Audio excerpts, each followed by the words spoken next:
중국 쪽으로 가지 않습니까? 그러면은 중국이 다시 미국 국채를 사주죠.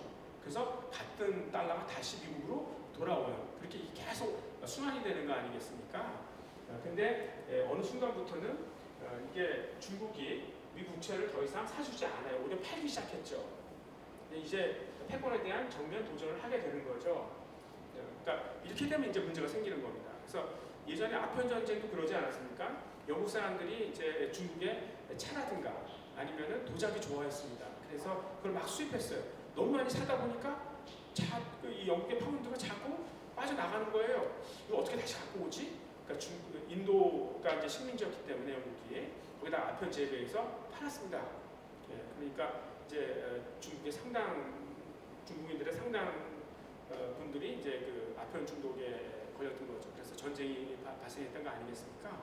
그러니까 지금도 이제 이게 첨예한 문제인데 바이든은 이런 무역 적자를 어떻게 해결할 것이냐. 그러니까 트럼프 같은 경우에는 바로 그냥 무역 제재를 했죠. 관세 장벽 딱 쌓아놓고 중국한테 함부로 팔지 마 이렇게 한 거죠. 근데 바이든이 주장하는 거는 미국이 이 신재생 쪽에서 친환경 쪽에서 리더십을 잡겠다. 이게 뭘 의미하는 거냐면은 배기가스 규제하겠다는 거예요. 그러니까 세계에서 가장 배기가스를 많이 배출하는 나라가 중국이잖아요. 그러니까 너희들 앞으로 함부로 생산하지 말라는 거예요. 그러니까 트럼프는 이 물건을 팔지 말라고 그랬다면 중국한테 이 바이든은 만드는 것부터 규제를 하겠다는 얘기고요. 특히 친환경에서 앞서갔던 나라들은 유럽 애들이에요. 근데 이제 트럼프는 중국과 1대1로 대립을 했다면 이 바이든은 유럽 애들이랑 같이, 그러니까 제 아들한테 다구리란 말을 들었는데요. 그러니까 아주 처음 맡는 그런 어휘입니다. 근데 여러 사람이 한 사람을 놓고 막 이렇게 공격해대는 것, 예, 그거를 다구리라고 그러더라고요. 그러니까 이제 이 바이든은 유럽의 국가들이랑 연대해서 중국을 고립시켜버리겠다. 뭐 이런 의도를 깔고 있는 겁니다. 예, 그래서 이제 이런 상태에서 갈등이 불거질 수밖에 없고 결국은 전쟁 같은 것도 이제 한번 생각해봐야 되지 않을까. 어떤 식으로든 아마 폭발할 것이다. 특히 아까 미국 내부에서 어떤 갈등이 있다고 그러지 않았습니까? 바이든이 그걸 어떻게 해소할 수 있겠습니까? 그러면 그 불만들을 밖으로 가지고 나와야 되는 거죠.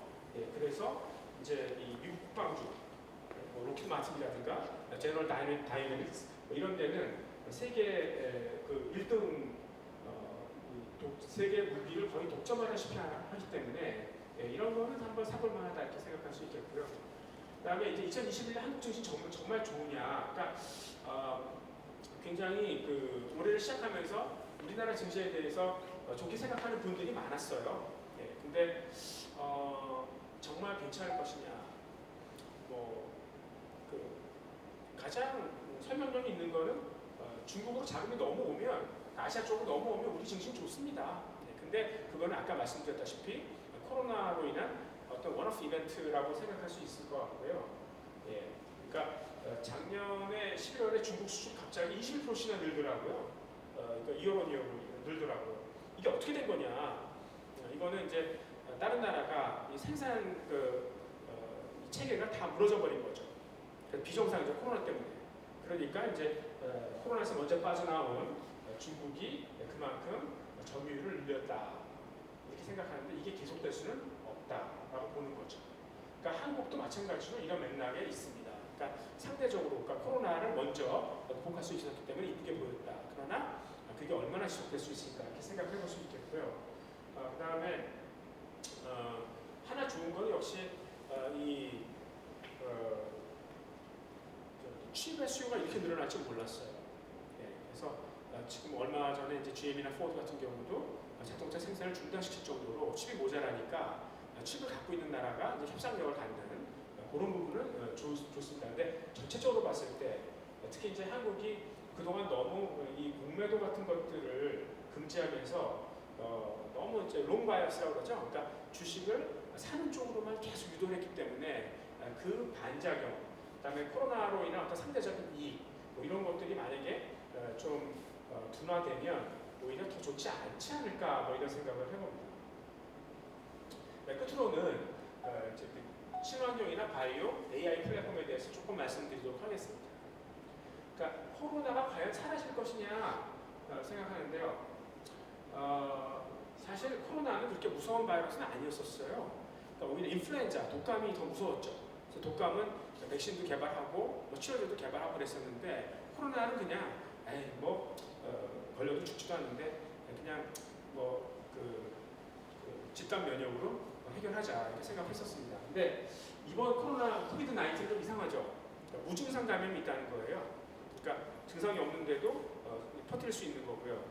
그리고 이제 사이토카인 스톰 같은 거, 그러니까 이 면역 체계를 흥분시켜가지고 폐에 물이 차는, 그래서 마치 이 익사시키는 그런 것 같은 증상도 있다는 거죠.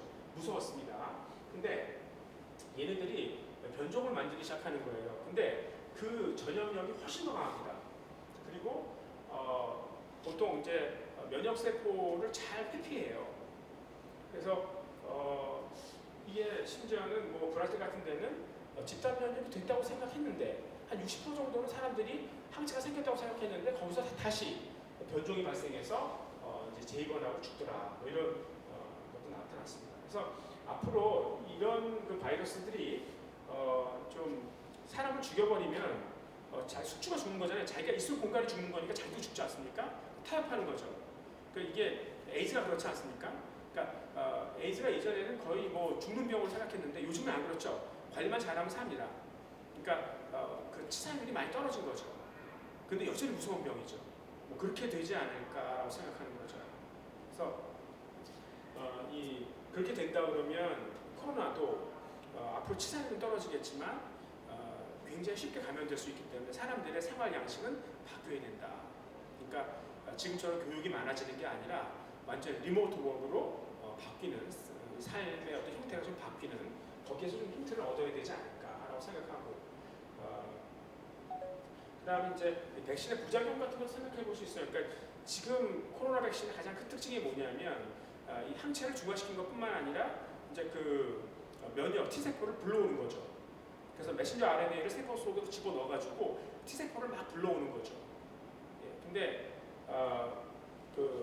요즘에 그 성인들의 아토피도 많아지는 거 보면은 이제 사람들이 늙어서 면역은 떨어지는데 예민해지는데 근데 자꾸 면역을 쓸데없이 건드리면은 면역이 흥분할 가능성이 있다. 그러면 이제 좀 예기치 않은 이 자가 면역 질환. 그러니까 이 면역 세포가 정상 세포를 공격하기 시작하면 그럼 사람이 3시간 안에 죽을 수도 있어요.